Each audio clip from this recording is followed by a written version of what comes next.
Derek's refusing to work with me, isn't he? The board met this morning.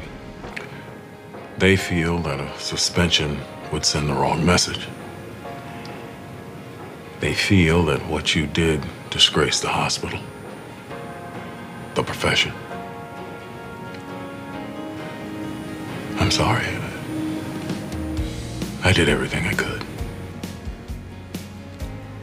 So what are you saying?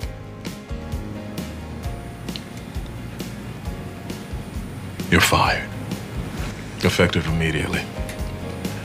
You're no longer a doctor at Seattle Grace.